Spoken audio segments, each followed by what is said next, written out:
don't mind, let's get this underway. Thanks to those who are online. We are here live in New York City. I'm Peter Misek. I'm really excited about this. These are pretty much most of my favorite people in one room together. So Access Now is glad to co-host this event on the occasion of World Press Freedom Day 2023. We are joined in sponsorship by Freedom House, Amnesty International, Knight First Amendment Institute, PEN America, and a Committee to Protect Journalists. I hope I didn't forget one. And I did say Freedom House. Thanks. All right, so got our clubs out of the way. We heard from this UN Secretary General yesterday in his remarks that hacking and illegal surveillance prevent journalists from doing their jobs. He did hold out hope, and the theme this year of freedom of expression as a driver or enabler of other rights is something that we can exercise this morning. We're going to exercise our freedom of expression in support of the right to privacy, among others. And this is something that's central not only to Access Now, but I really have to say personally, it's what led me to this organization 10 years ago or more, was our advocacy around the sale of filtering software, in that case, to the Assad regime in Syria.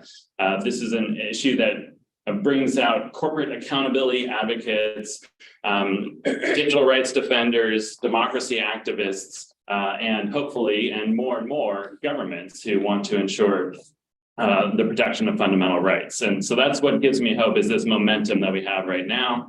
At Access Now, just to say a couple words, we are a global organization that works on a number of issues that impact fundamental rights in the digital age.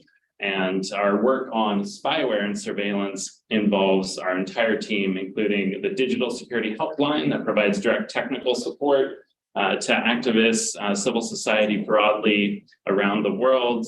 We give sub-grants. Our advocacy team, which I sit on, advocates for norms, legislation, and even in court remedy for violations of digital rights. And I think the best expression of our community is going to come next month at RightsCon Costa Rica, where we hope to welcome many of you and others for discussions that'll advance what we talk about today and many other issues. So with that, I'm really happy to hand off to the wonderful panel and Nadia. Thank you so much, Peter. Thank you, everyone, for joining us on such an important day. It is my great pleasure to be amidst these brilliant panelists talking about threats to freedom of the press, specifically focusing on surveillance and spyware. I have been a media lawyer for a while now, and now run a small news organization. And this moment in 2023 has a lot of different challenges for press freedom. I jokingly refer to them as sort of the four horsemen of the press freedom apocalypse. The first being lawfare, the rise in litigation, the rise in litigation threats that journalists face throughout the world, including in the US, which often felt as if it was immune to some of these issues. There's cash, or the lack thereof, the challenge to business models, the challenges that independent journalists face when it comes to funding the work they're doing, which is labor intensive, resource intensive, and if you're facing litigation or other threats from powerful actors, capital intensive.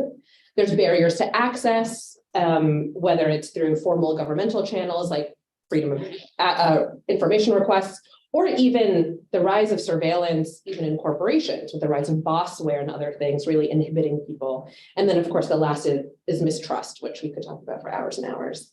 But it turns out in the apocalypse, there's room for many demons. And so when the news of Pegasus sort of burst out on the scene, it was something that people had been worried about. And smart people like the folks at Access Now have been thinking about for a decade. But this was a real crystallized moment of, oh, I'm not allowed to curse. Oh, no, this is really, really happening in a way that had been happening against human rights workers and other advocates for quite a long time. But like, here it is for journalism. And so I am thrilled to be on this panel today to speak with folks who are experts, who've been leading the way, who really understand the view from the front lines of how spyware is threatening the freedom of the press. I'm Nadia Sayed, I'm the CEO of The Markup, and I'm joined here by David Kay, who's a professor of law and the former UN Special Rapporteur on the promotion and protection of the right to freedom of opinion and expression. Anya Calamard, who's the Secretary General of Amnesty International. Nelson Raudazabla, a Salvadorian journalist working since 2015 for El Faro, and currently at Columbia, about to graduate, very exciting. And Ran Tamoud, who is a surveillance campaigner at Access Now. Each of our panelists will take a couple of minutes and sort of frame their view, what is interesting to them, maybe some new research, new campaigns that have just launched, and then we will have a little bit of Q&A after each of them speak for 5 minutes. Then we'll open it up to folks in the audience to ask more questions, and we'll keep it conversational. There's no tables here, we're all going to chat with each other. Nelson, I might kick it off with you, just to see, from your perspective, what you've seen on the ground in Central America. What are you thinking about? Well, first of all, thank you for the invitation to all the organizations. I'm very grateful for Amnesty International and Access Now. They helped us with the Pegasus research. We didn't really have the resources to tackle this. And when we found out, we're at a newspaper, a small with very big ambitions newspaper. We're like 35 people and 29 of us were hacked with Pegasus. So it was very intensive. Over years, I was hacked over a period of longer than 2 months, and I wasn't even in the top 5 in El Faro. So this is kind of situation you're facing, and we obviously had the help of Knight Institute, who represent us, and we filed a lawsuit against NSO, who is the company that makes this this military grade weapon, Spyware. But I must say today on World Press Freedom Day, that for us, surveillance and digital harassment is just one stripe of the tiger that we face in Central America.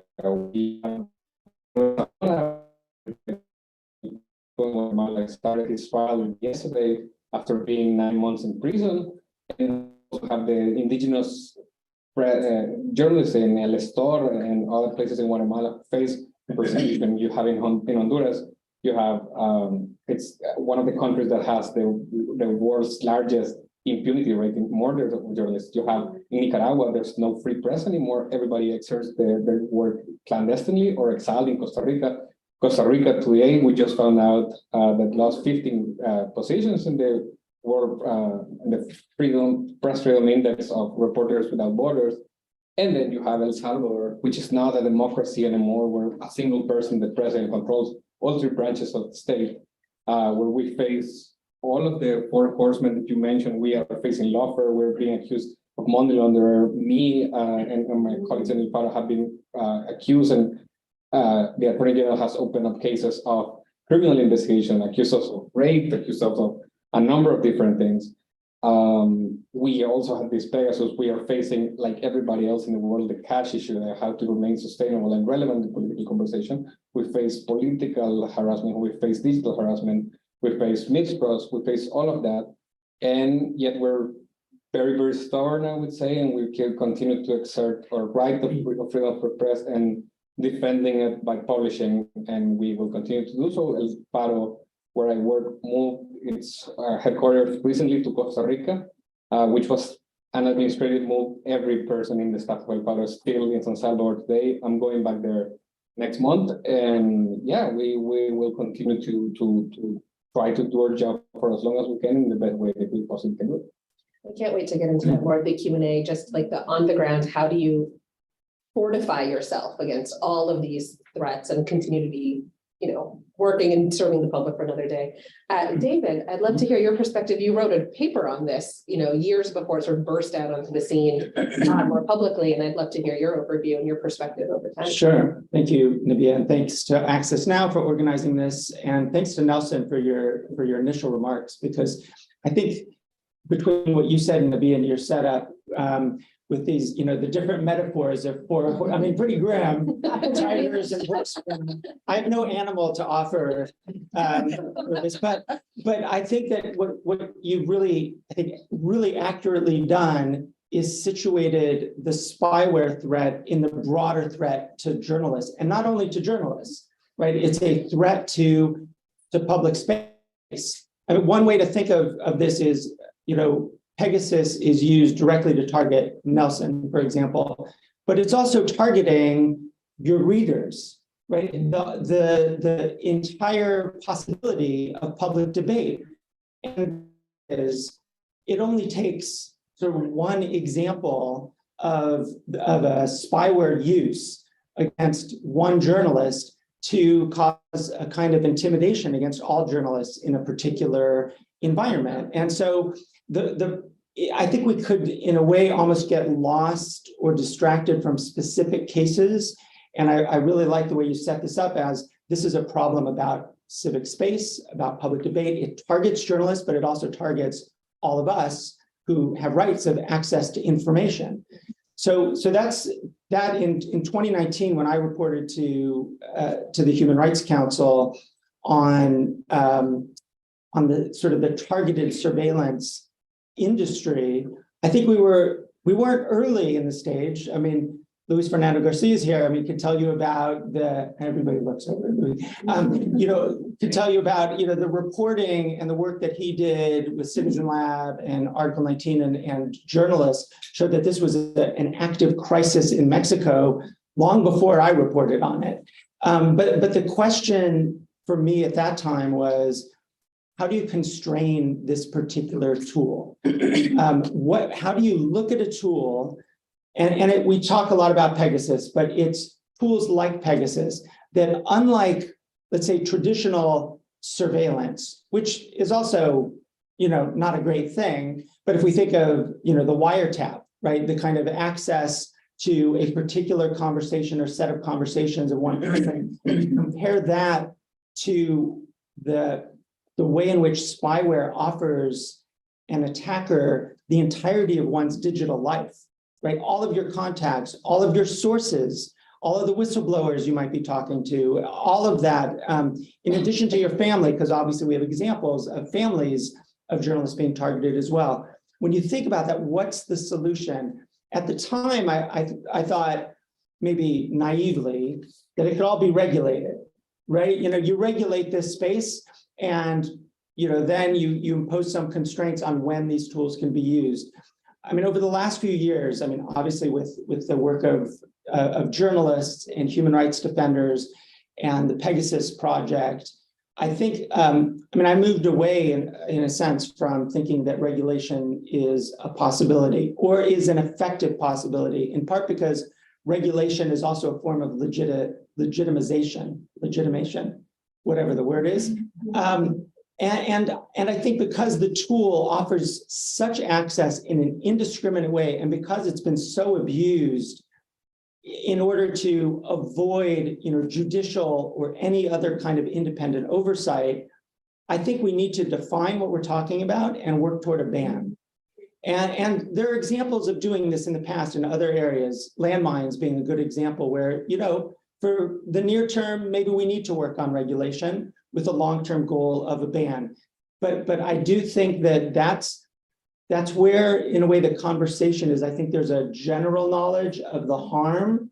I like the idea of situating it in the broader attack on journalism and civic space, but we're in a space where, after we've seen the Biden administration issue an executive order on this, we have lawsuits like the one that Alfaro has brought against NSO Group, and other lawsuits brought the PEGA committee in the European Parliament. All of this happening, I think, suggests to me that we are in a space, whether we call it a regulatory moment or a ban moment. I think that's where we're moving, and the conversation in part needs to be focused on, okay, what's next as kind of concrete tools to restrain this kind of tool. I really love that. I think it's really important to define the problem set, understand the problem set, and then walk towards the solution set. And that's a really wonderful framing of kind of the moment we're in sort of further identifying what is the problem, how is it playing out. Our next two panelists are leading the way in really interesting research. So I couldn't have set it up better myself. Thank you, David. Anya, I know you've published research yesterday, also some maybe coming out today, really from Amnesty International. I'd love for you to share with everyone kind of what you guys are looking at and really exploring definitively. Thank you very much. It's a pleasure to be here among many old friends Thank you very much for the invitation. I'm going to follow on what David has just spoken about, which is the notion of a ban, which is also where Amnesty International is going, moving from a moratorium, the initial idea building on David's proposal some years back, to a ban on those spyware that are intrinsically in violation of human rights. So what does that mean? Or why? I think the first notion we need to debunk, or there are several notions we need to debunk. The first one, of course, is that these tools are meant to fight pedophilia crimes and terrorists, because that is the narrative. And as civil society organization, it's super important to debunk that. I mean, yes, it may be used for that purpose, but that's not good enough to justify its indiscriminate access by government and indiscriminate use. So point number one, we need to debunk 20 years of narrative around crimes and terrorism that is attached to those weapons. Point number two, we need to not debunk, but we need to move beyond, or for the longest period of time, spywares have been analyzed mostly from the standpoint of their violations of the right to privacy. The jurisprudence is heavily focused on that. The literature is heavily focused on that. The advocacy is heavily focused on that. So it's mostly about privacy, a little bit about freedom of expression, a little bit about the shrinking space for, freedom of expression and so on. But we haven't done enough strong legal work highlighting the legal relationship, cause to effect, between spyware, Pegasus, and a broader set of rights. And I think that's missing at the moment. And as long as we are stuck into privacy, which I am all for protecting, of course, I think we are going to be limited in what we can do. So there are many other rights that are being impacted by the use of Pegasus, but I think it's legally much more complex to demonstrate the legal relationship between them, but that's what we need to do. That's my call. At a broader level, we know that it is impacting on freedom of expression, freedom of the press, the rule of law, and so on. But we need to be able to do a little bit, I think, much more on that, and move beyond the rhetoric. Move beyond the rhetoric with real, good evidence and legal underpinning. Thirdly, and this is something I think you may have, but I certainly have done as well in the context of Jamal Khashoggi's killings and others. Thirdly, we need to really elaborate much more on spywares as a violation of the UN Charter, a violation of territorial integrity, a violation of international rule of law. It's about transnational repression. Not only, of course, it's being used domestically, but it's heavily used transnationally because it looks less intrusive than sending teams of, but it is nevertheless at heart transnational, in violation of the territorial integrity of a territory. And I suspect very much we could also potentially prove, if we put our head together, that it's a form of aggression. It's going a bit far, but it's certainly, in my view, a violation of the prohibition against the use of force in time of peace. So I think that's opening a lot of ideas and stuff, but that's where I think we need to go. We really need to get that issue out of its niche and make it a broader question for international peace and security. So that's a third thing. And then fourthly, we, in my view, need to link the development of surveillance, spyware, in its broader, or the kind of spyware we're talking about in the broader surveillance context of societies becoming increasingly under surveillance, be able to make distinction, as you mentioned. I think it's important not to coalesce everything together. They are, maybe scale or, different things. We do live in society that are increasingly surveilled for whatever reason, repression of dissent, control over speech and public opinion, money, data collection for publicity, and so on and so forth. I think it will be important to replace those spywares within their context, but also to be able to distinguish them. I'm not sure it's helpful to sometimes to put everything together and not being able to articulate, what does what and how they fit with one another in terms of an overall global trend, but they are also quite distinct.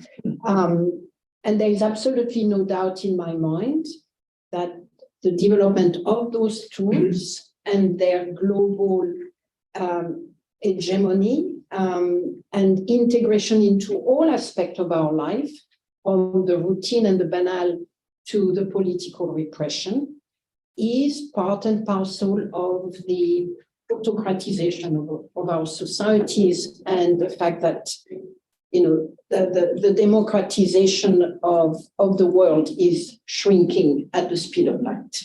Thank you. There's so much that I want to dig into there, especially this idea of sort of the legal complexity of moving beyond the individual right framing of privacy to something that's broader public. I really want to tease that out because I think it's an opportunity for creativity also, which is very interesting.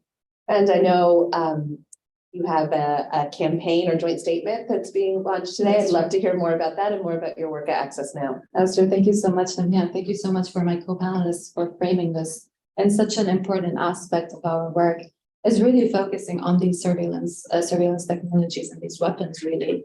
And today, as Access Now and also 70 or more than 70 organizations, independent experts and journalists, some of them are here with us in the room, we've come together to demand not only to reaffirm our commitment to the call of the moratorium that David Chaos called for years ago and has been standing with civil society for years now, but also to say that we are now in a space where there is a plethora of evidence of how some spyware and some companies who are vendors of that spyware have enabled human rights abuses across the board. As Ania said, it is not only about privacy, it is not only about freedom of expression, but these violations have really crossed the line to be tangible in our physical world. They often come in tandem with violations that are physical, that journalists have unfortunately been subjected to for years. So we've come together today to demand a ban on these abusive spyware technologies and these vendors, because we are, as David said, we are no longer in the space of just thinking about regulation. There is evidence of certain technologies that they simply enable and facilitate these human rights abuses, and these vendors have been doing so for years. And we cannot simply rely on the good faith of governments anymore, or opaque ethics boards or human rights policies of vendors that have failed us for so long. It's time for an actual ban. We cannot congratulate or reward these companies with more contracts anymore.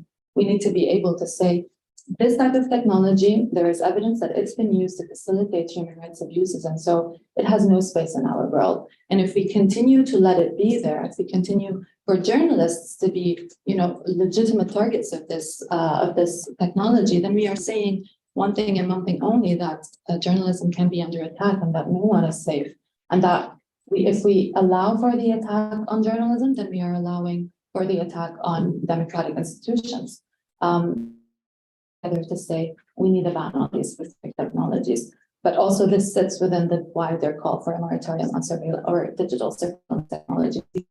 Even with technologies that have not shown or evidence hasn't been shown yet or come to light yet of their abuse to this extent, we still need safeguards when it comes to surveillance technologies being implemented on civilians, because any technology can be misused. Any technology can be used to target civilians in an unlawful way or in a way that does not comply with human rights standards. So we do still believe in the call for the safeguards, but with that specific technology, it's time for a ban.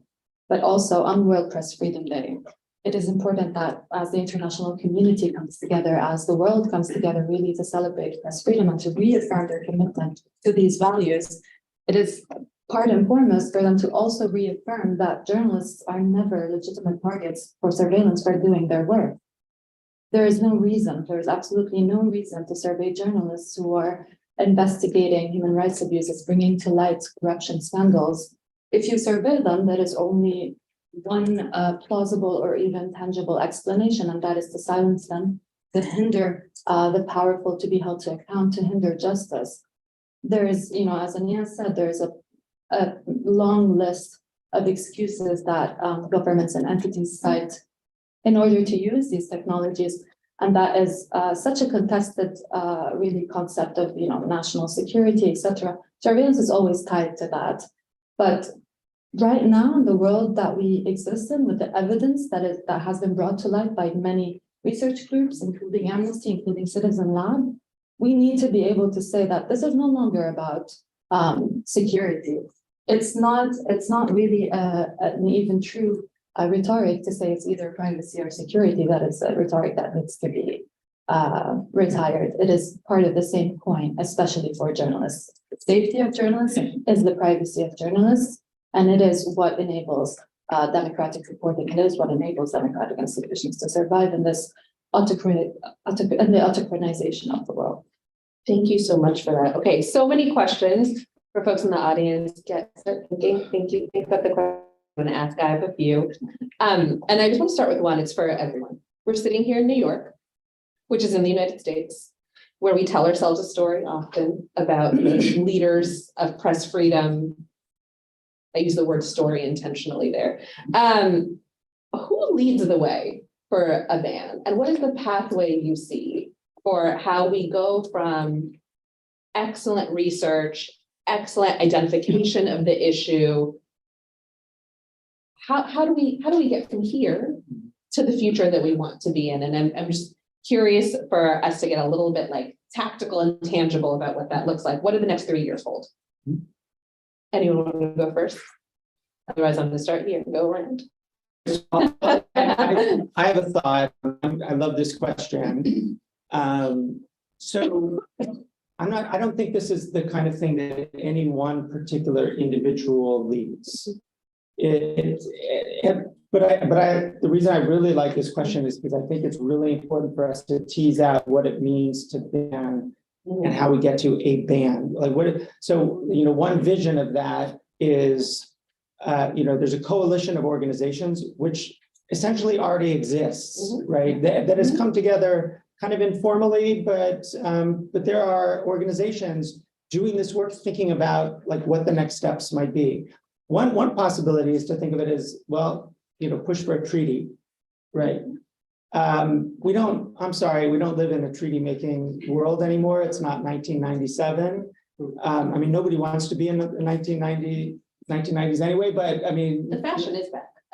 Some things come back.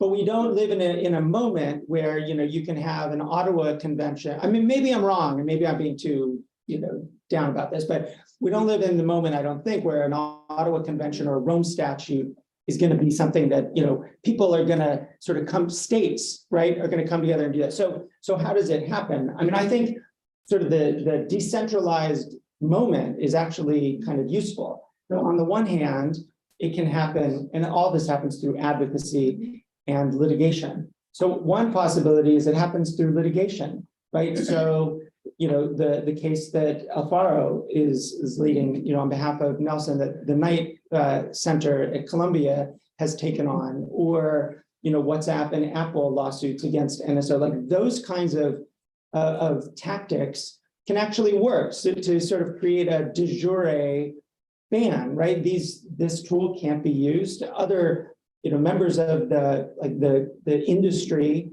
will see that, like, if they enter it, they're going to face this kind of attack, right? So one is sort of through litigation that you get there. Another is sort of an informal route through something like the Boston arrangement, which is a non-binding arrangement for export controls.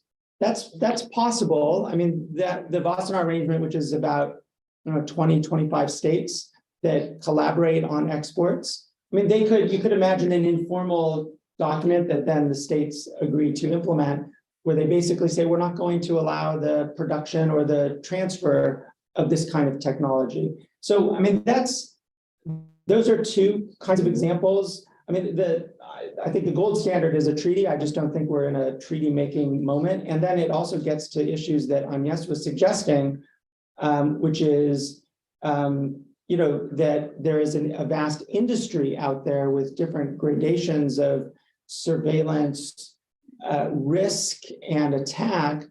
And, one risk of a treaty process is to focus all of our attention on this one bad tool when all these other tools are being developed that are, if not the same level of intrusiveness, are also bad. And so we need to be sort of keeping the eye on multiple balls, I guess. Other folks want to jump in? Anyone think that we are in a convention or treaty moment? I agree, we're not. I'm not a maker of policies. I'm a journalist, so I can only speak to that. But I would say what journalists do is follow the money. NSO and these people are selling AR-15 to mass shooters, to proven mass shooters. They are not using these tools to go after criminals. They are using to go after us and after our families and after our personal lives. So what governments that are in a position of doing something should do is, what have they done with the Russian companies? Freeze their assets, take them out of the SWIFT company, hurt them where it will make I agree. I'm very skeptical, but the statements are, important. I mean, we signed them and whatever, but they're not going to do anything for the bad guys of this movie. Freeze their assets and make it impossible for governments like ours, like mine, and like others to buy those things and make it illegal. They have to pay in crypto to get them. Make it impossible. If you're really serious on this, there should be economical sanctions to our company. I think we do need. I'm not certain that we are in a treaty mindset at all. The international context is not geared toward that, but we need to be future focused. So I think we can begin now working on what could become a treaty. And there is no other actors able to lead the way because we are not as politicians, we're driven by short-term, well, not too much, short-term goals. I think civil society must come together as it did around the campaign to ban. It was a very long process, but we can do that. And the advantage of us, starting that is that it's preparing the general public, it's preparing states, it's really having a vision which we don't have enough of at the moment in an era where things gallop. I think will serve an important role. So I personally believe that civil society need to come together to set up a secretariat for long-term goals of banning some of those weapons. And why we do that, we need more and more and more evidence. Because I don't think we have make the claim yet enough. The weapon that we are talking about is widely available. It's not that expensive. And I'm sure that as we speak, they are making it more and more easy to be put into our device and so on and so forth. It doesn't feel like a weapon. You know, it doesn't look like a weapon. It doesn't cost. You know, it's not a nuclear stuff. It's not, well, landmines are very cheap, but that's part of the problem. So I think we, you know, while we build that coalition and campaign and really move in that direction, we need to continue doing much more evidence building and legal work, litigation and non-binding agreement. I mean, there are so many things, but I would like to invite us to do what civil society does best, which is to show the way, to set a direction of travel, to highlight what must happen. Yes, it's unrealistic. Yes, there will be no treaty within the next 2 years. But let's get together, let's put that our energy together and create the way forward. I think it's and I want to hear what you have to say. I think it's such a brilliant point. Say this doesn't seem like a weapon. This doesn't seem like a landmine. This is something that can be weaponized, though, and you see it not only with powerful actors vis-a-vis journalists, but even intimate partner violence in a variety of ways. There's a accessibility to the surveillance and the harms that flow from it, and I would love to hear from you both about sort of other, or from everyone, about other frontiers of research or that development of the narrative. But before we get to that question, I know you're jumping in. Yeah, no, thank you. I mean, as you said, it doesn't look like a weapon, but it can be weaponized. It has collateral damage. You know, it's not just about the individual who's been infected. It's about everyone. They are connected to everything that they've done throughout the period of their infection. And so I do agree with David that we're not in a treaty zone currently, but we are in a place where reactive actions that civil society has taken and public and private efforts that have been reactive so far are now becoming something that can build on more proactive measures. We're in a moment where something like this will take years, right? We're up against $1 billion industry. No regulation is going to happen within a few years. It's going to take probably 10 years. But within those 10 years, as we aim for something that is more formalized and an international framework that is more formalized, because we are at the end dealing with a weapon of transnational repression. We do need something more formalized.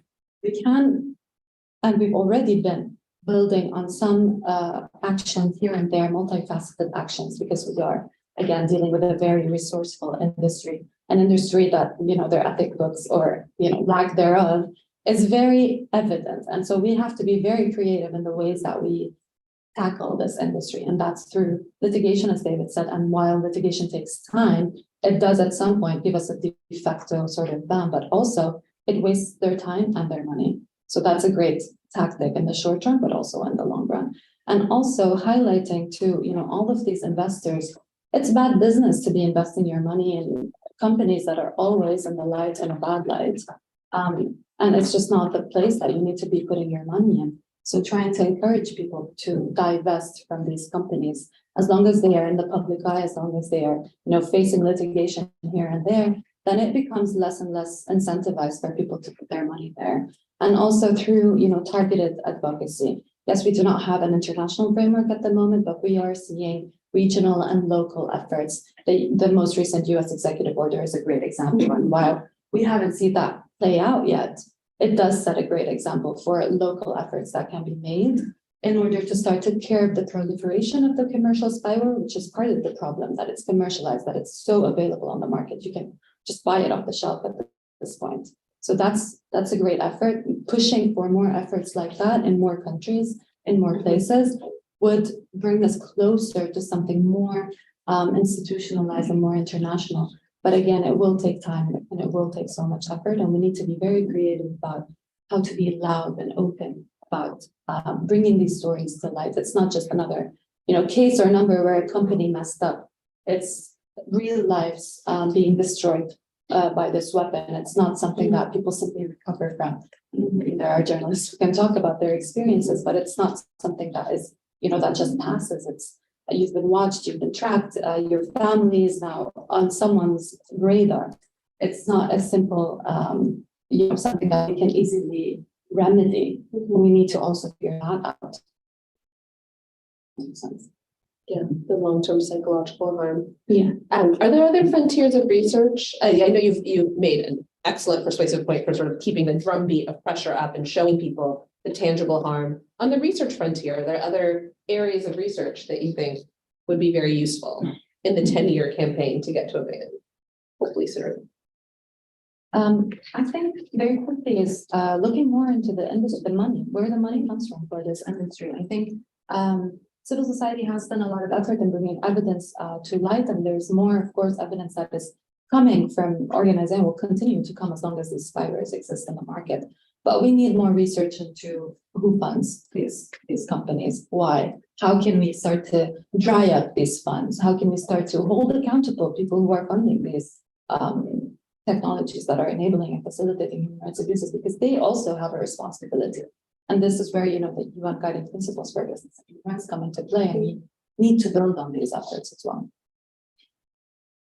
I think there's also room for legal research, Absolutely. right? So one of the problems on the legal side in this space, at least as an international human rights law matter, is there's not a lot of jurisprudence that's developed around surveillance technology. And so I guess one thing I would urge all the litigators in this room or on the live stream to think about is, are you familiar with cases? Do you have examples or opportunities that you could bring, maybe not in your domestic court, but in treaty bodies? And going to what Agnes was suggesting about there being a range of human rights at issue, we don't only need to be talking about the Human Rights Committee and the ICCPR. We could be talking about rights of the child or CEDAW or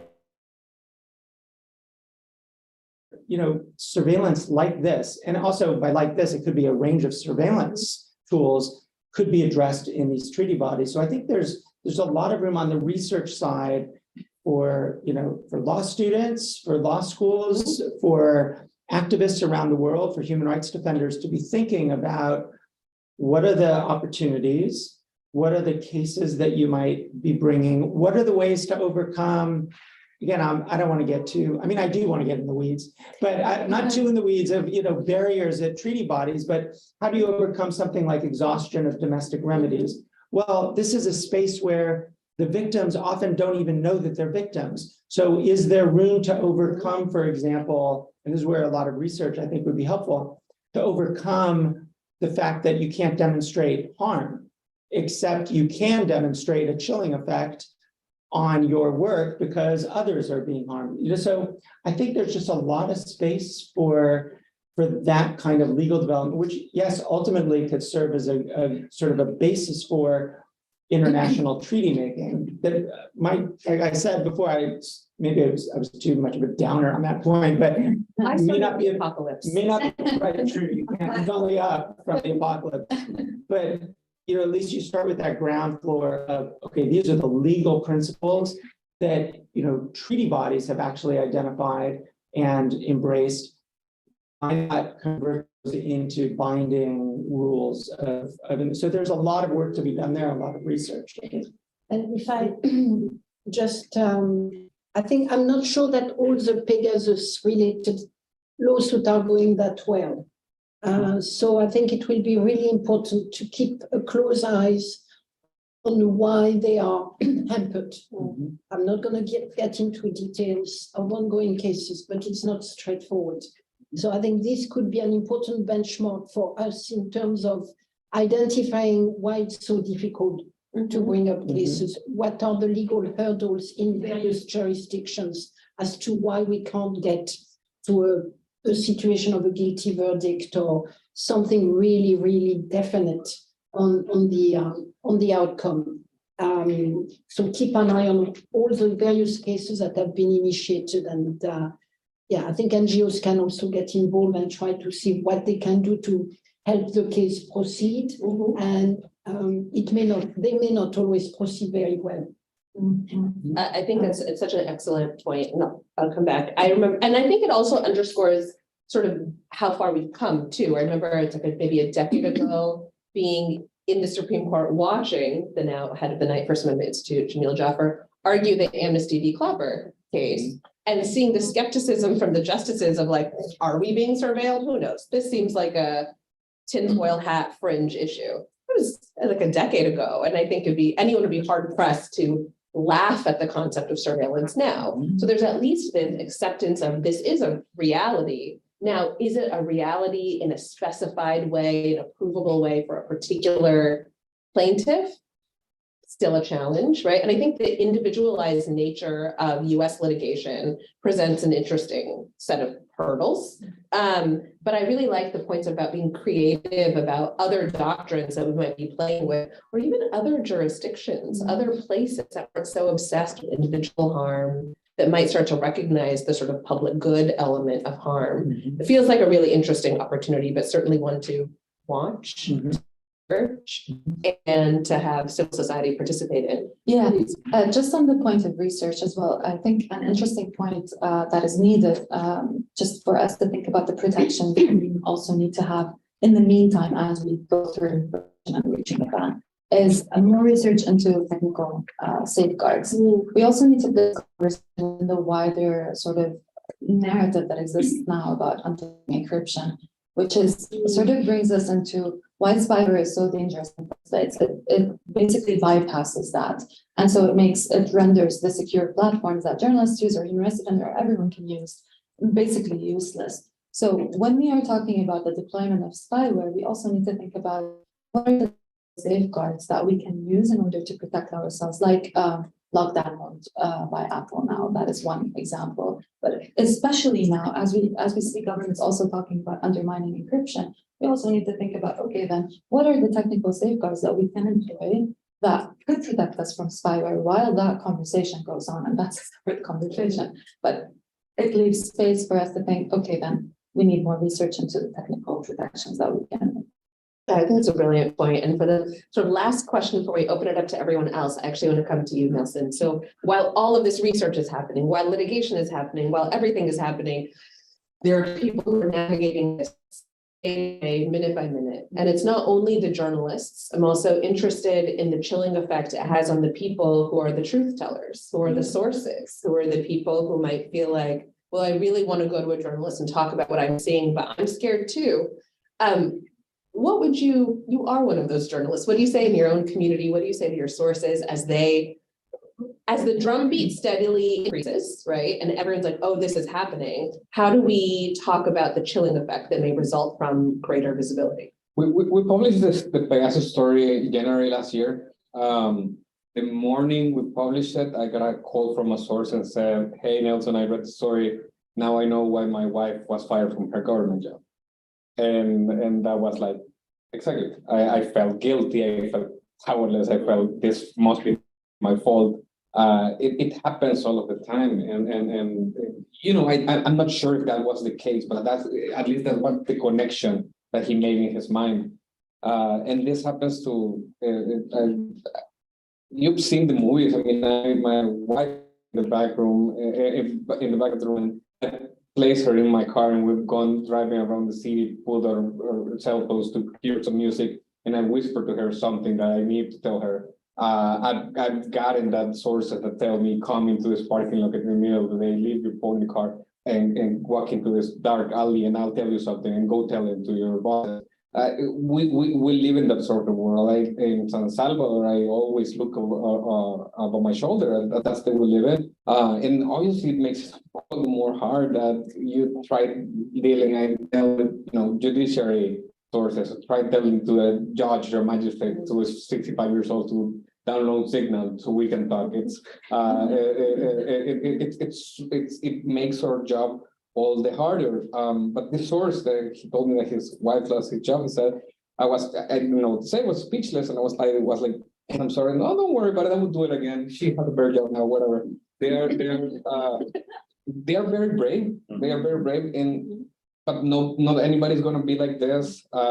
Sources shouldn't need to be heroic to be sources.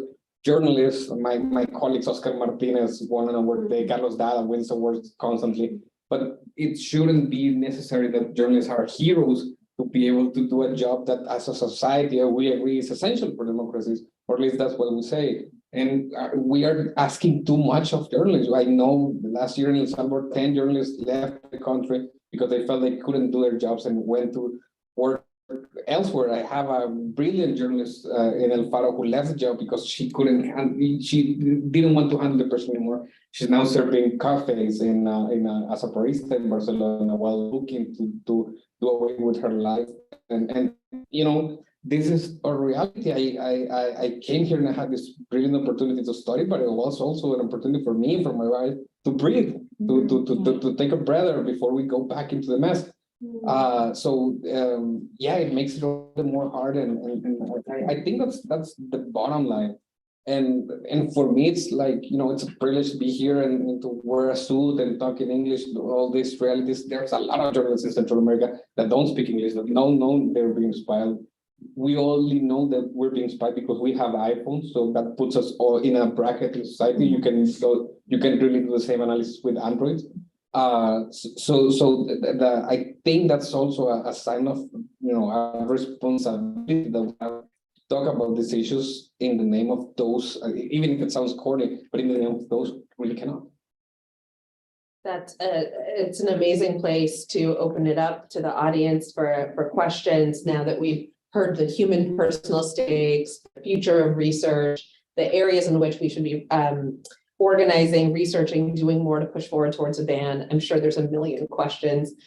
Peter, what's the best way to deal with questions? I'll call on you and you'll. So we don't have a microphone. We've got two up here. Okay. So you're gonna have to use your outside voice, or we could repeat the questions. Okay. We do have a question from the live stream. Oh, You wanna okay. start there. How would I do that? I You can will read post it. it. What's gonna happen? All right, so from Samuel Jones, we've got a question. Investors are taking action on surveillance risks of publicly traded tech companies, but spyware companies rely on private equity. Do panelists have ideas on how to limit or end funds to spyware makers? It's a great question. It goes to Nelson's point of following the money. I think before we're able to think about an answer to that question, we would need to identify those actors. You know, they are private, and the nature of investing in spyware means that it's a bunch of networks all over the globe, and it's going to be super hard for us to even investigate who these people are and how to, you know, follow the money. And as you know, Nelson was saying, we need to be able to follow that money in the first place. And I think the idea that spyware is always there and that journalists and investigators need to always keep up with tech in order to protect themselves from spyware really gives them tech fatigue to the point that it distracts them from being able to continue with these investigations. And so kind of a full circle moment there. And I would like to say that one of the things that we're asking in the lawsuit is to get the contract between the government of El Salvador and NSO. To this day, we aren't even able to say that it was the government of El Salvador that spied on us because we don't have the contract. So how is it that private companies have more power than governments? It's a crazy thing to live in. We know that NSO only sells to governments. We know because when they did analysis on us, the team detected a live access to to one of our colleagues' phones. So we know that it's a government in El Salvador that is operating the spyware against 29 journalists in El Faro and other outlets. We don't even have the contract. It's basic as that. Why don't these companies have to reveal who are their international contractors? Shouldn't this be a thing that the Israel Department of Security should be able to share with the Department of State or with us or with anybody else? I mean, we live in a world where private companies have more power than governments, and it shouldn't be like that, I think. I am not one of the esteemed panelists, but a thought I would offer on that is that, shadows hate light. And if we're talking about private equity companies, Do you know who the head of these private equity companies are? It's different. Being in private equity is quite different than being the head of a publicly traded company where you are familiar with your name being in the press and going on Bloomberg. It's for people who enjoy not being called out. That's an opportunity, right? That's an opportunity. If you identify who's the head of one of the biggest funders and you show up at their house and maybe where they have dinner and maybe at their country clubs, shame is a powerful thing. And who knows, right? So the secrecy affords them the ability to operate in the shadows and maybe using a time-honored playbook like shame, which reporters, journalists, and civil society are good at, but like getting a little messy and dirty with it. I don't know, seems interesting. The stakes are high enough to warrant that kind of thing. Yes, please. Hi, I'm Ayman from Lebanon, from the Multi-sectoral Foundation. My concern or my question is about how to break some of the silos we all face when we talk about these issues. Quite often, we talk with ministries of foreign affairs, development agencies, and they're quite open. Most of our organizations into human rights, digital rights, don't have the same level of access to the ministries of interior, ministries of defense, and sometimes when we go, for example, to security fora in Munich, in Halifax, etc., and we raise these questions, the answer is, oh, thank you for bringing a human rights perspective to a very security-focused discussion. And the same applies, for example, when giving an example from my country, it was before Pegasus, when the Dark Caracal big scandal erupted related to surveillance on Android phones. A few years later, the same leader of the security agency behind that scandal was honored in the United States for his role in negotiating the release of hostages from Syria. So very often the people behind these things know how to make themselves indispensable and vital for the governments that couldn't put pressure because of their shady deals on hostages, etc. So it's a very muddied environment where there are a lot of other interests related to national security and relationship between military, between defense departments that are difficult to break. Are there any good examples in the past managing to break those silos that we can learn from? I guess I'll jump into, there's a lot in that description, which is really helpful. First, in terms of examples, I mean, I would say that the US sort of blacklisting of NSO Group and Candiru, I think, is an example in which you had some interagency process that brought together, the State Department, White House, and I mean, we don't have an interior ministry, but law enforcement, security services that all had to sign off on that. I don't know if there's much of a lesson to learn there. I think one of the things that probably contributed to that and that contributed to the executive order that the White House adopted was that this wasn't just a human rights problem. So like we in this room, maybe, I mean, I don't mean to impose, like project my view here, but I mean, I guess I'm on a panel, that's what I'm allowed to do. I'm projecting my view, right? So, we tend to see things through the human rights lens, but the thing that pushed it over the edge, I think, in the United States was that it was also an intelligence and national security problem because, people at US embassies were being targeted. Probably foreign service nationals, not necessarily American, but in any event, there was some very serious targeting. So one way to think about this is for us to get out of the normal zone that we want to be in and to articulate this as not just a human rights problem, but a different kind of problem. So your interior ministry might be more responsive to that than to the human rights one. The other one, then to jump back into where I'd rather be, which is, the Wassenaar arrangement, which is an export control arrangement, is all about national security, right? And that should change, right? A part of their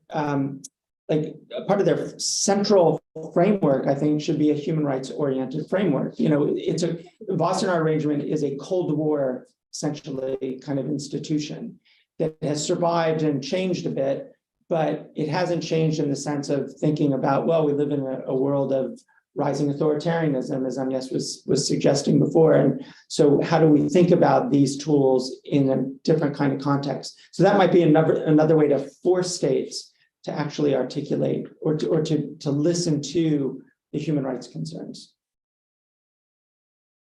Yes. Hi, my name is Bob Jonathan with Amnesty International.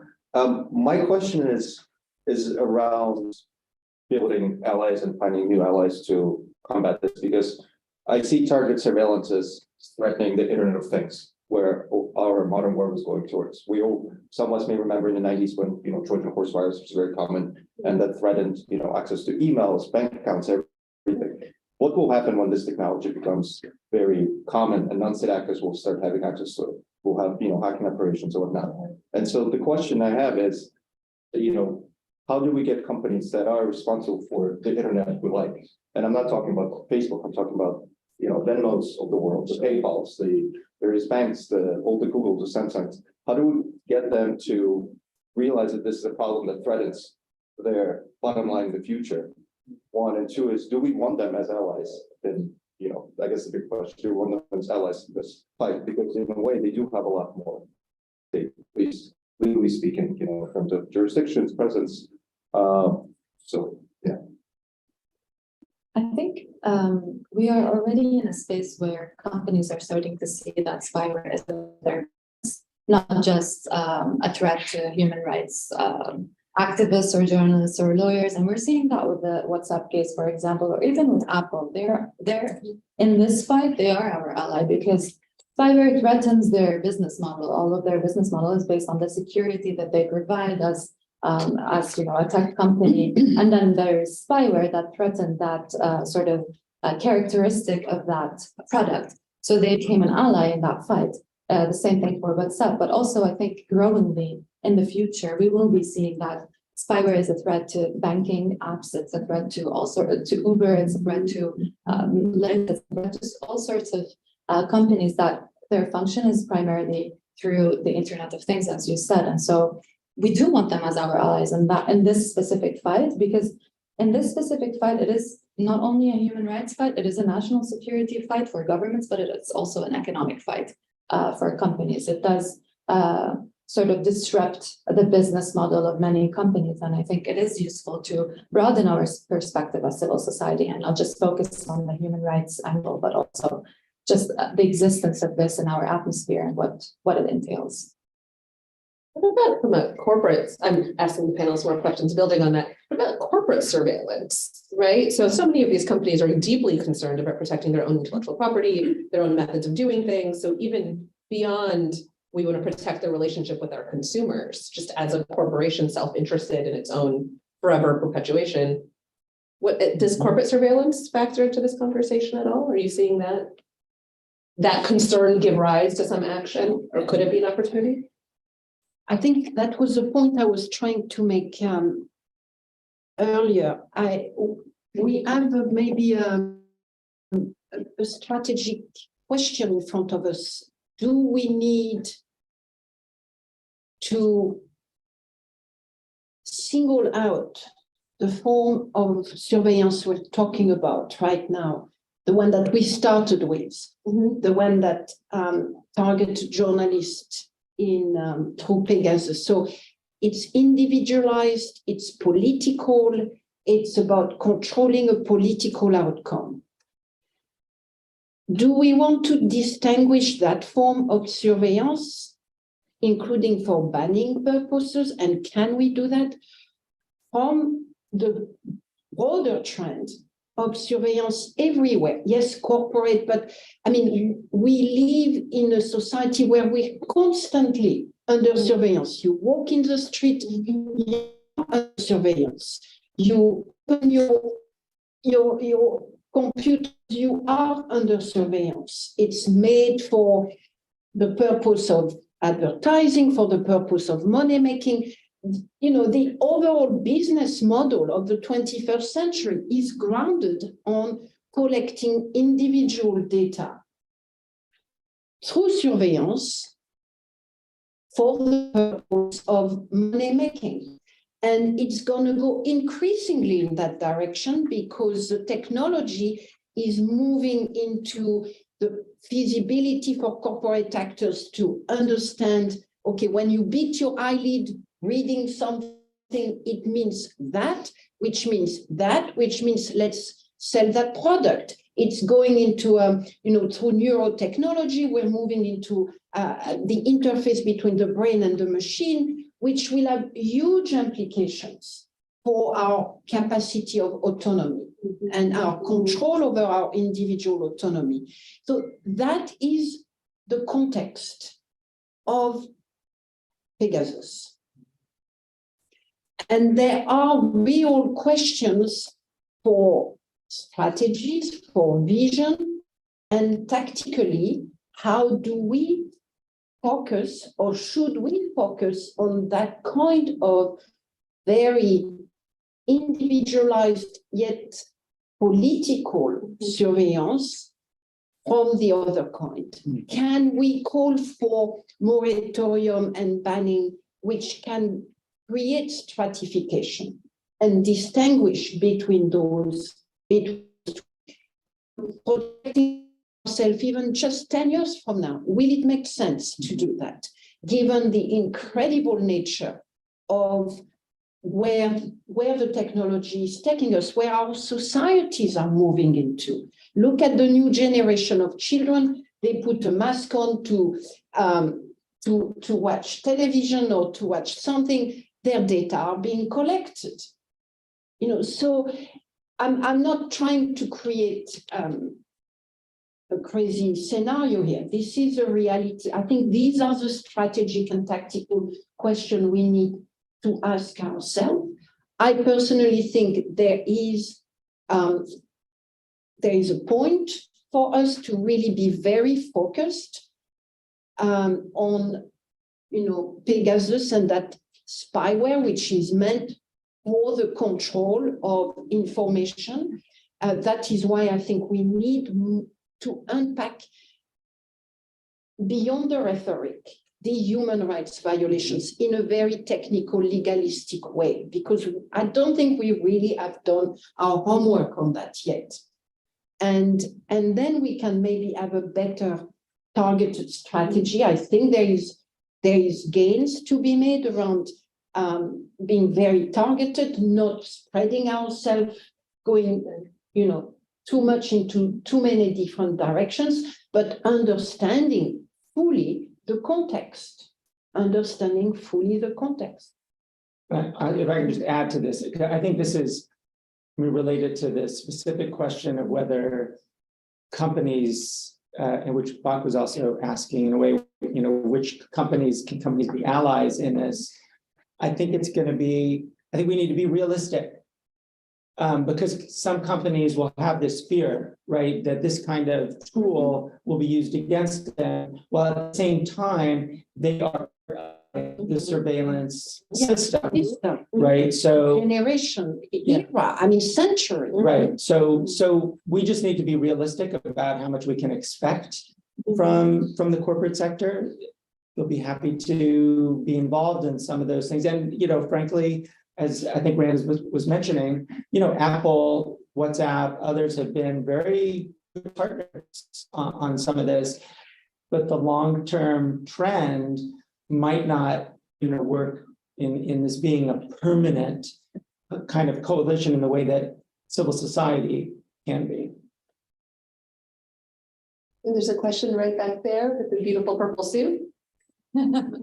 She always has beautiful suits. We are still friends. My name is Mishi Chatri. I'm a lawyer. We can't see you. My name is Mishi Chatri. I want to understand is that while we aim for this larger long-term moratorium, which I still don't understand, what are we trying to get banned here? Because everything is dual use. Yeah. And that's why I'm interested in the framework Agnes is driving us through, but that's not my question. My question is, geopolitics is going to make a very big difference in how we think about these issues. Countries which are ostensibly democratic, like where I was born, India, are using these tools and continuously denying that they've ever actually bought them, done anything. So that part makes a big difference. And also in the global south, there isn't any capacity building which is happening. To your point, Nelson, about a lot of investigative journalists don't have iPhones and don't have institutional support also to understand if they are under any of this espionage or not espionage actually, but under, that is just the term used, but under spyware or not. Do you have any ideas about how we build that capacity so that those voices can actually join these international voices? Because currently there's one citizen lab. I have been trying to get the 110 people's forensic analysis done. Amnesty did some of them, but we don't have similar capacity to even understand that. So anything you can speak to the geopolitics as well as the capacity building in other parts of the world, that would be great. It's a very good question. The needs of what is being offered right now, a handful of NGOs, there's huge gaps in terms of what Amnesty, Citizen Lab, and a few others can do to review and assess and support and so on. So there are huge gaps. Go ahead, please. Okay, so I think this is a very multifaceted question, and I think it's important for us to recognize that at the end of the day, we are civil society actors operating on very limited funding in comparison to the billion-dollar industry that is spyware, and how fast and quickly it can proliferate and become, and patch up anything that civil society exposes, etc. So I think it is important to recognize that at the end of the day, there is a very limited capacity, civil society-wise, but also to recognize that civil society has been doing the work of governments and companies by exposing these vulnerabilities. And so it is a responsibility of these governments and companies to give more funding, to ensure that researchers are able to sustain that kind of work in a more wider perspective. And I see that, to your point, I mean, when it comes to the global south, or a wider range of targeted journalists, etc., it's not sustainable to only have Amnesty, Citizen Lab, or even Access Now's help desk in order to forensically go through all of these devices. We need much more, and it's not just on our shoulders. It needs to be a responsibility. Governments are serious about what they want to tackle as the national security threat of spyware, then they need to put their money into that in order to bring to light all of this.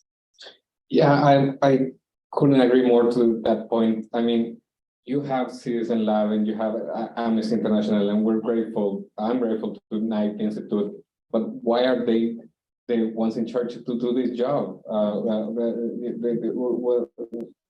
What happened with, for instance, USA Corporation in Central America? They have specific targets the government have to meet to get funding from this government. Tie this thing to the fundings. Tie the investment or the capacity building and surveillance to other institutions. We shouldn't be asking the NGOs to do the hero's job and to do the heavy lifting in this kind of things. And that's where I do not understand.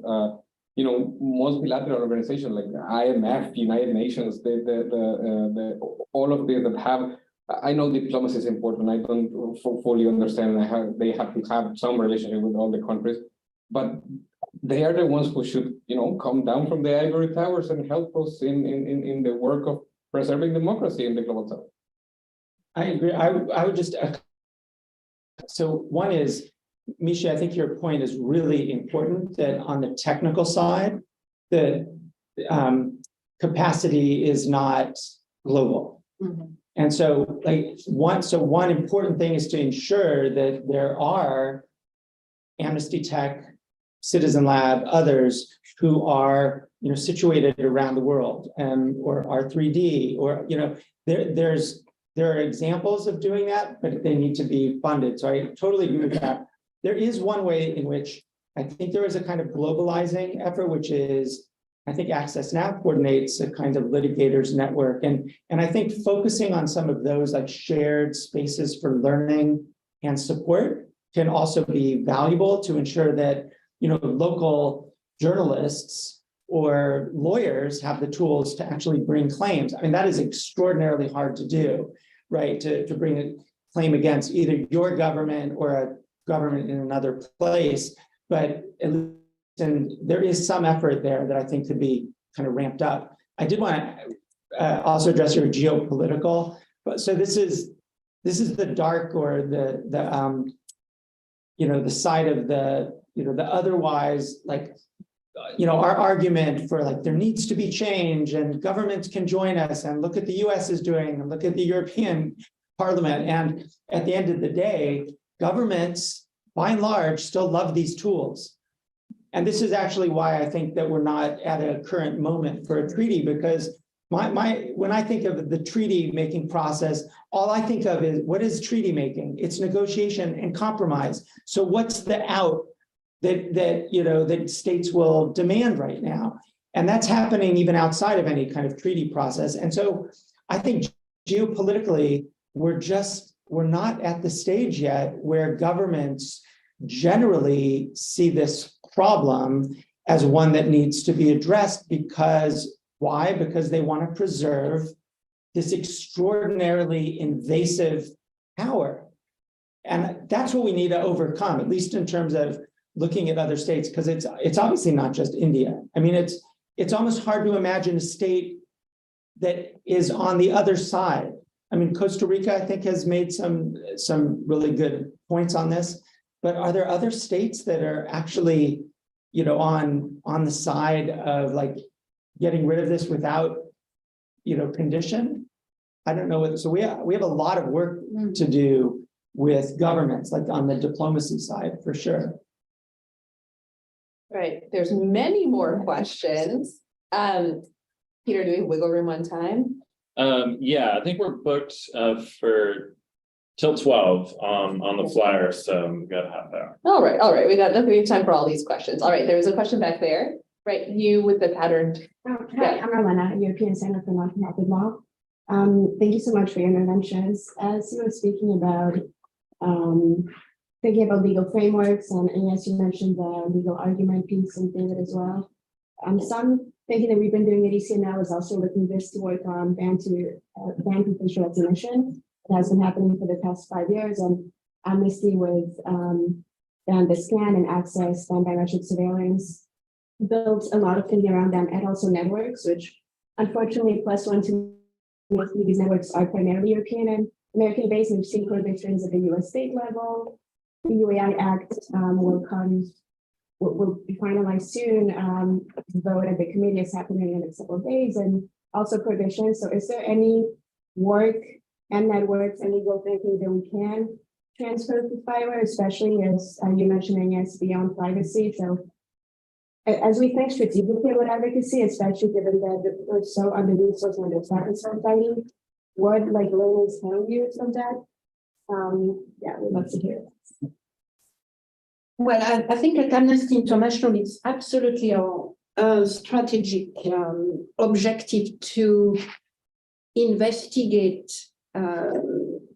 use of surveillance outside the Western world and to demonstrate that it is globally, it's a global phenomena. So we've done a report on facial recognition, I believe in India last year.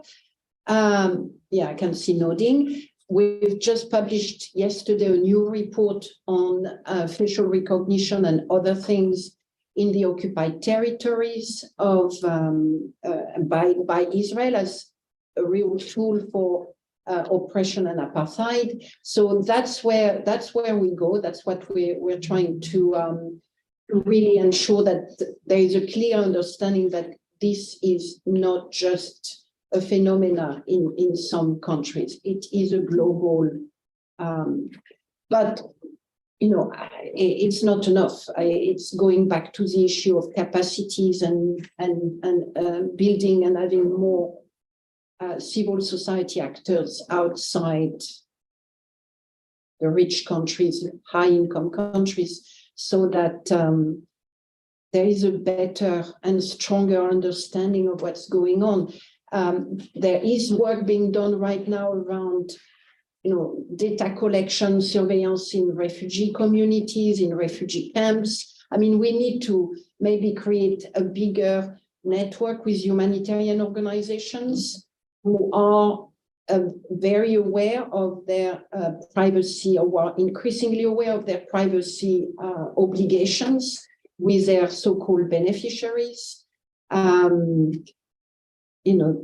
was a report by the Special Rapporteur on Poverty. I think his last report, one of his last report before he left, was on, it was in the Western countries, but it was really looking at the use of some form of surveillance around the poorest population in terms of receiving social support. So I think there is far more we can do and should do on that. It's still an emerging area, so there is not a broad range of actors who are doing it at the moment. Just to build on that, I think with certain regions, etc., where we haven't seen so much of a focus on spyware, I think the problem is because for years now, the spyware conversation has been framed or placed within the conversation of privacy. But now we are moving away from that. With regions that face, other forms of human rights violations, that not to say that there is, a list of priorities of rights, but privacy seems to be the least cared about right in some regions. But now we are moving the conversation, or moving the needle on that conversation, to say that privacy enables other rights, but also trying to place spyware in the conversation of the rights that are not necessarily connected immediately to privacy, like the right to health, for example. We saw very recently how the right to health, where in one case, an individual trying to access vaccination against COVID was then targeted by spyware through that health app.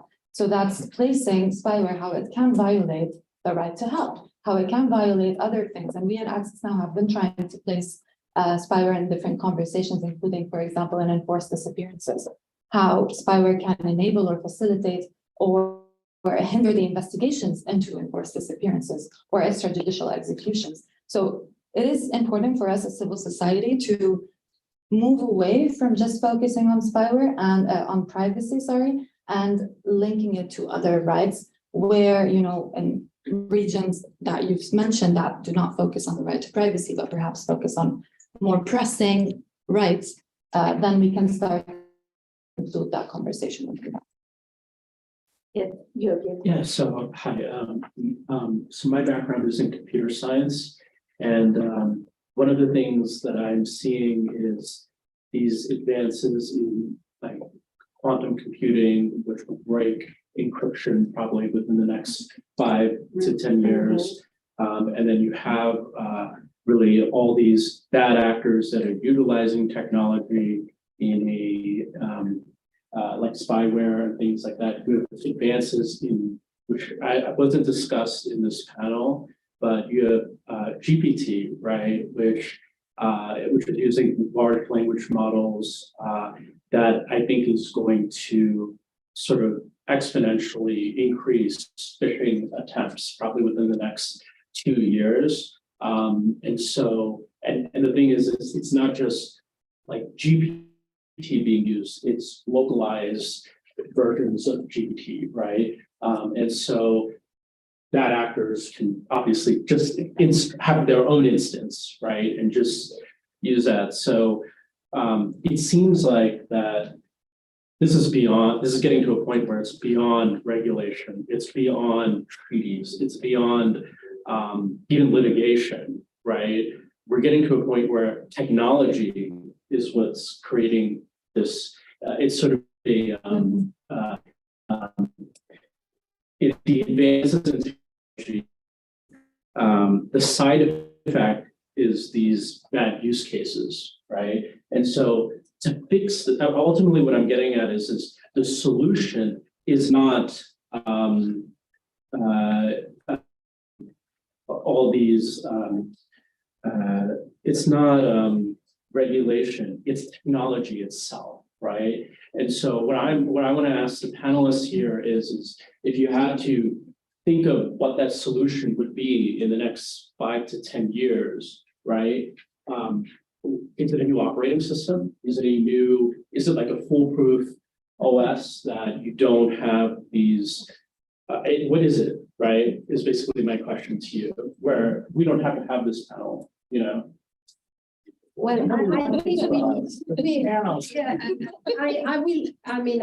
agree with your description of our societies and where we're going. That's absolutely spot on. I don't agree with your proposed solution. I don't think we need and we should only find the solution to technologically related harms into the technology, which is not to say that engineers and design don't have an obligation, and we certainly need to, this is another area that we may wish to investigate, but human societies need to get control over the bloody technology. I mean, I know this is why people who are working on artificial intelligence are demanding a slowing of the process so that we can keep control over something that could dominate us. It is not about finding the solution in the technology. It's about human beings being prepared to let go of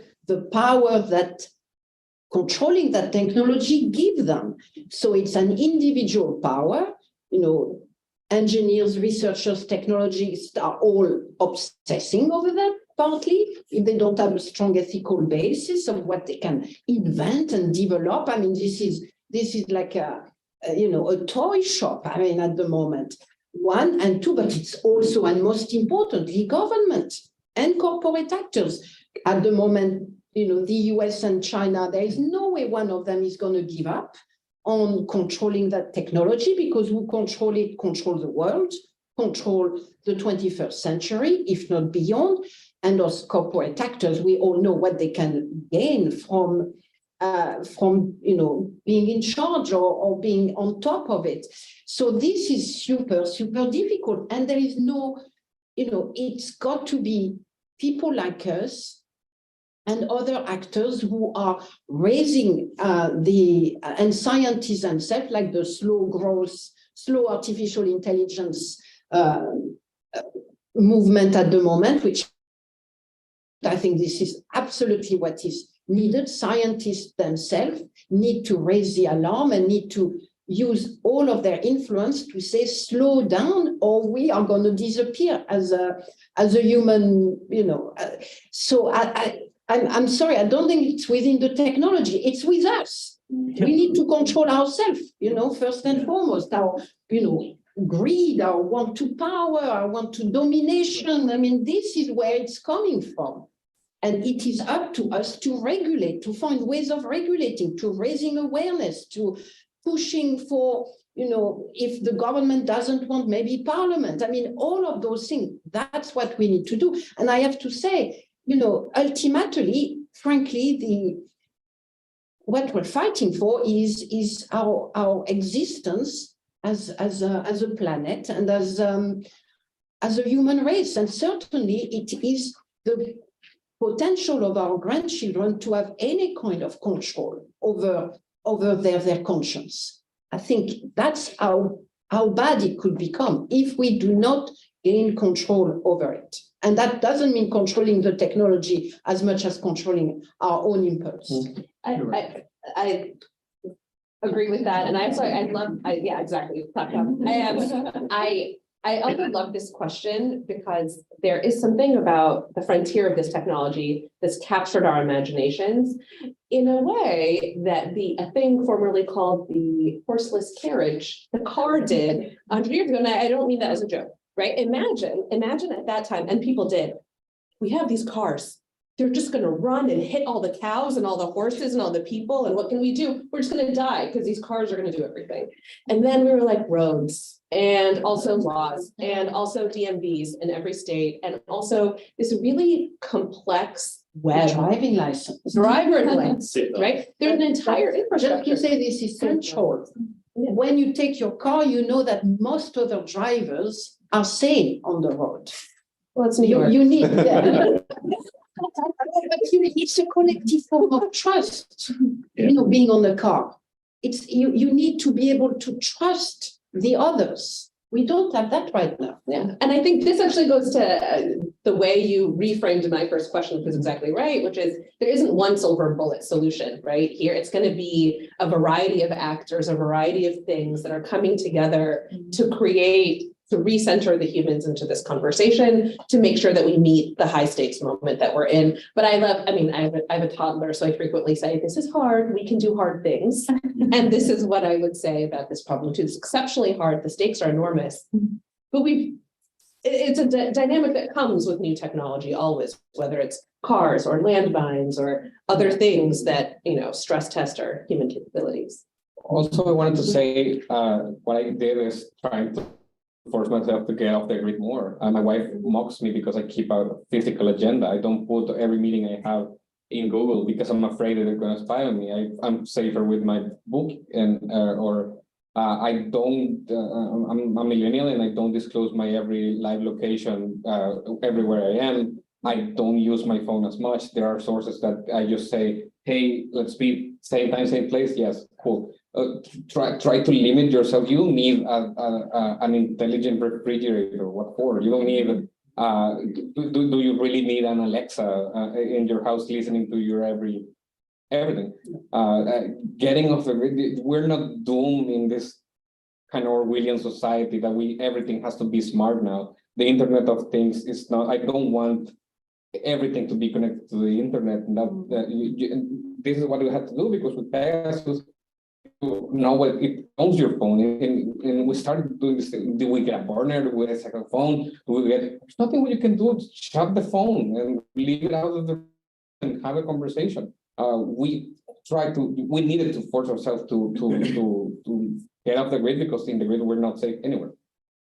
I just want to add something about just this problem, because we're sort of behaving as if this is a new, like suddenly there's a panic. And I think it's worth just highlighting that particularly technologists, women of color working in this space have been calling this out for some years, right? And so suddenly there's a panic. It's been happening, and it isn't slowing down, or it won't slow down in the sense that if you look at the numbers, the funding that's going into like OpenAI, for example, it's enormous. So, we can talk about like the need to change culture, the need to change society, the need for, standard setting bodies like IEF or other technologist organizations to have a human rights, social focus, as well as a technology one.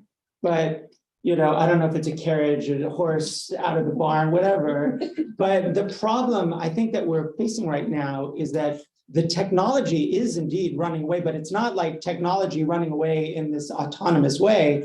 It's that investors are pouring gazillions of dollars into this technology. So I truly have no answer to what that, what the solution is to that, but that's what's driving. Money is driving this. Money and power are what's driving this right now.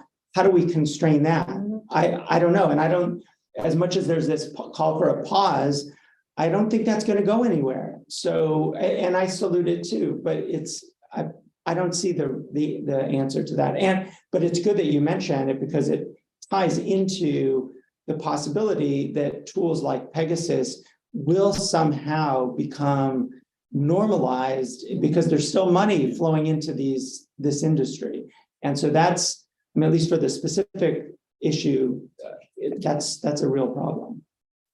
I think, with your question, it just makes us face the real monster in the world, which is that we all face as surveillance capitalism, and how we need to push like by design and information security principles of confidentiality and integrity up against the beast that is surveillance capitalism that has so much money and interest and drivers behind it. But the future that we want would push for technology that respects our rights, but that respects our integrity, our autonomy, as Agnes was just saying. But then again, how do you put principles up against money within this capitalistic world? So it's a very mind-boggling question. Good and big questions, and we have two good and big questions from the audience. Yes, Peter. thanks. Yeah, and probably need to start wrapping up, but we have great questions from Kanika Saxena. Sorry about the pronunciation. First, what do you think are some of the privacy trade-offs when we set down a design a framework which keeps spyware and such tools under the ambit of regulation? How much can the government know and not know? So first question. Second, how do we include the voices of minorities and regionally oppressed communities who are largely at target in developing countries? How do we make this dialogue more inclusive? To jump on the second question very quickly, I think we need to really focus on, and this has been the effort of civil society more recently, is to focus on the intersectional abuses that spyware can enable. It's not just about, freedom of expression, privacy, etc. But when it comes to marginalized communities or people of color, women, LGBT communities, they really face more egregious consequences because of the use of spyware against them, because it's a more intersectional issue. It is a gendered issue. It is an economical issue. It is an issue of privilege versus, not the non-existence of that. So I think we are, as a community, as an ecosystem, trying to highlight the intersectional abuses of spyware. And I think that needs to be centered more into our conversation and to regulation, because we cannot think about regulation or remedy without thinking about the differentiated consequences on different groups of spyware. I don't know whether the question concerns a more collective form of surveillance. That's how I read the question, rather than a targeted one. That's where research and continuing evidence gathering is important. Amnesty International and others have certainly demonstrated the impact of facial recognition and other forms of surveillance on the right to equality, on people of minorities, African descent, the location of certain technology for the purpose of collecting data on certain populations. And we've just produced this report on the use of facial recognition and other surveillance in the occupied territories, which again demonstrate very much that this is part and parcel of the way a system of domination and oppression is in place. We need more information of that nature to feed any kind of litigations and collective undertaking and leading, moratorium or whatever. So there is absolutely no doubt that even with the little resources that have been devoted to the topic, we do have evidence of the differentiated impact of, I will say, more broadly surveillance rather than just targeted spyware. Go ahead. On the question of privacy trade-off, I just wanted to address that part of it. So, generally speaking, I think that if we're in a zone where it's a question of balancing rights against rights, we're going to lose. Because governments will say, national security, and they'll be very emotive about it, and they'll bring that to the table, or it's law enforcement or criminal or protect the children. All of those kinds of, those are real, but if the argument is set up, or the legal issues are set up as, okay, well, we have two different competing issues, and one has to give way to the other, we're going to lose. So I think one thing at a kind of high level that we need to be demanding of governments is, if they have an argument, say, we need this tool for national security, we need to continually be demanding that they show the evidence. So it goes back to something Agnes said before about, at the very beginning, about proportionality and necessity. Like, demonstrate that you have the tools for this. Demonstrate that you have, saying to governments, that you have a legal system that provides oversight for these kinds of privacy intrusions, because it's true, there's always trade-offs in all of these fields, but as a matter of law, if we think of this as balancing, I think we're in the wrong place. We need to be thinking in a way, thinking like lawyers, sorry to say, or happy to say, I'm not a lawyer, but we need to be making these demands that governments respond in very specific legal, like ways that human rights law at least legally requires. I just wanted to address the question on being more inclusive and diversity. Hire people that talk those languages. There's not really other way to say it. The history teaches us how do you get more diversity? You have Title IX, you have affirmative action. That's the way to do these things. There need to be more Latinos talking about this. There needs to be more people in Brazil that speak Portuguese and can talk to these local journalists in India, in the whole global south. This is not going to happen by chance. There's a reason that, like you, Julia Gabarreta, and I, and people in El Faro were able to contact Citizen Lab and all of these institutions because we speak English, we have iPhones, we are educated. Most of the people and journalists that work in our countries are not like that and don't have those conditions and privilege. So if institutions and governments are serious about trying to be more inclusive, call us. We are able to do it. I think that's a great place to end the conversation. Of course, I can continue in a few minutes before we get out of this room. Thank you so much to Access Now, to all the other sponsors who I will not run through, but Peter can. This was an invigorating conversation. Thank you so much. Thank you.